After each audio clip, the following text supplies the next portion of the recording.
when I became a lesbian in the early 1970s women's liberation movement, I never thought that I would be having to campaign for lesbian rights in 2018.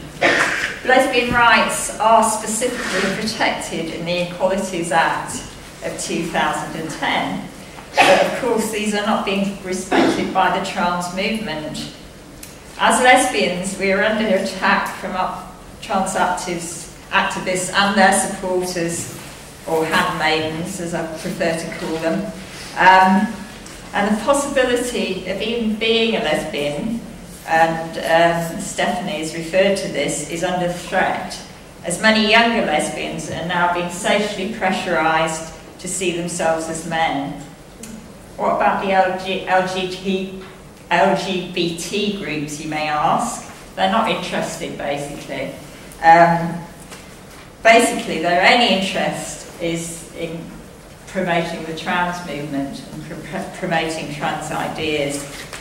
I'm not even sure why they don't just call themselves T and have done with it, because I think it's an absolute disgrace that they're not, that they don't defend lesbian rights or even gay rights or even bisexual rights.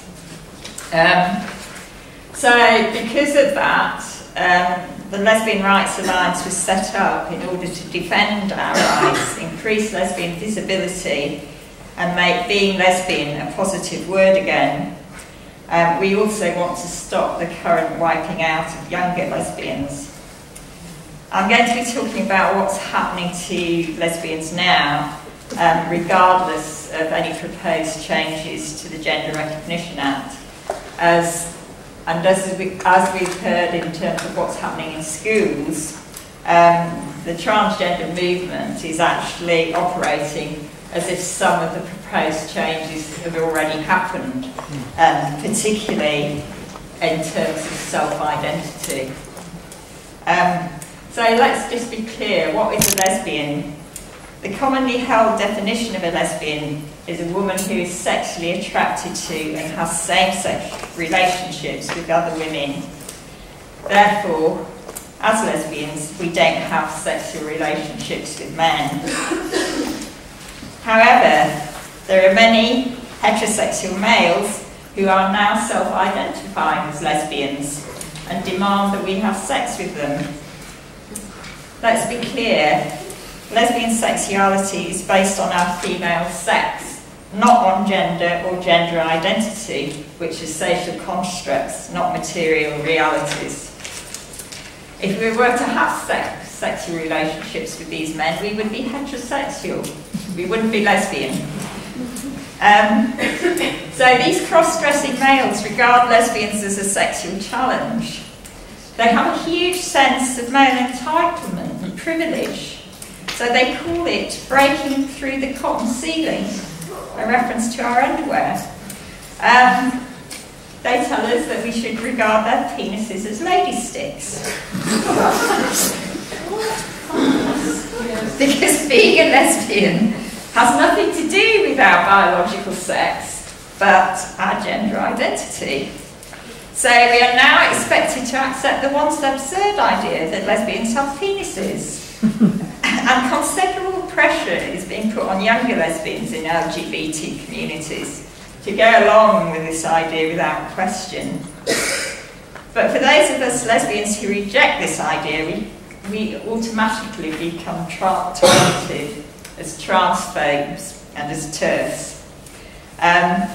These labels then apparently give trans activists license to make physical and sexual threats towards us and to engage in misogynistic and lesbophobic hate speech, which, by the way, is recognised as criminalised hate speech. And if you want the actual specific reference, then I can give it you later. Incidentally, whatever you believe about men who take on a trans identity as a woman, the vast majority retain their male genitals, including their penises.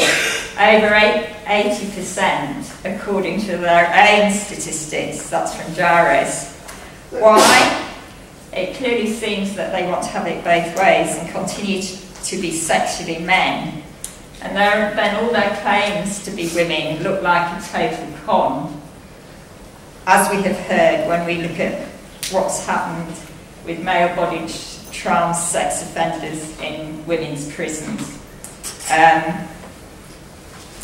So they try and target us sexually, but they also target us as lesbian-only groups. The Lesbian Rights Alliance consists of several different lesbian-only groups across the country, yet most of these groups have to meet in secret. Otherwise, we become the target of trans activist harassment. There's no respect for our legal rights to meet in lesbian-only groups, even when these are in our own homes. Just to give you an example, 2 groups of older lesbians in the north of England were recently hounded by trans activists and called hate groups. They were then removed from local helplines so that other older lesbians could not be directed to them. So they basically tried to shut down those groups. Incidentally though, gay men are not being targeted in the same way by trans activists. One of the reasons for this is that they regard lesbians as an easier target, but also that there are no large groups of young women identifying as trans men demanding that gay men have sex with them. Why is this? Well, from US research, and this, let's be clear, this type of study is not even allowed in this country. It gets, people who've tried to research what's happened to young women who transition just get shut down. We're not even allowed to research this. But 95% of young so-called trans men in the US, that is under the age of 30, have been found to be same-sex attracted. In other words, they're lesbians. But because of the current social stigma associated with being lesbian, they are persuaded that it's more cool to take on a male identity and undergo most of them undergo some medical transition, despite all the health risks that Stephanie's mentioned. And she's already mentioned the frightening statistic that it's now 70% girls who attend the adolescent gender identity clinic in London, Tavistock Clinic.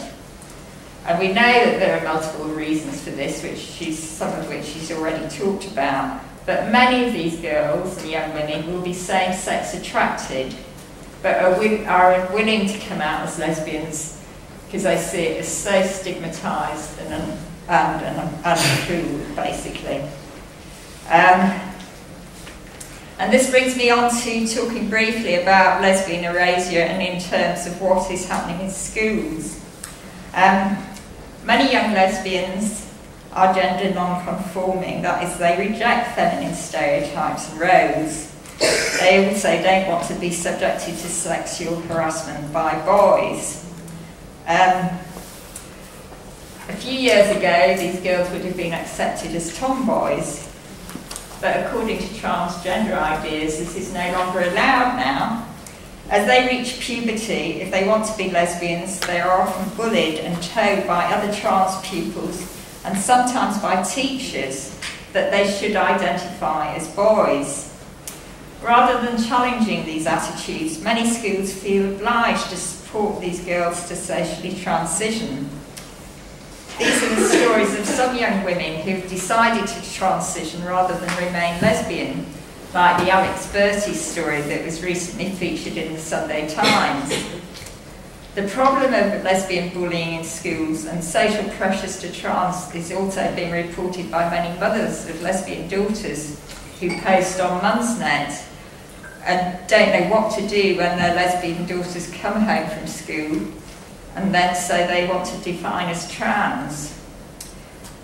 In most schools, there are no positive images about being lesbian or any recognition that some children will grow up in lesbian families, with lesbian mothers, for example, like me. Sex education classes do not mention lesbian or gay sexuality, and often the only occurrence of the word lesbian is as a dirty word and as an insult used to bully other pupils.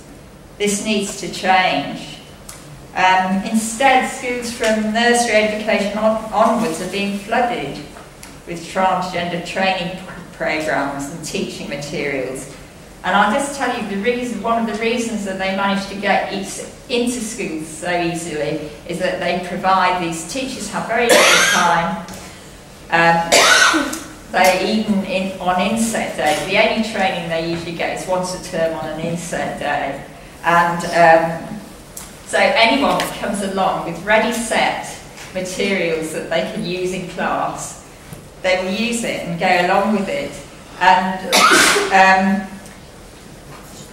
so they don't even question what they're being asked to teach in a way. They don't even, the trans groups like JARIs go along and say, right, this is what you have to teach, this is what a trans child is, and so on and so forth.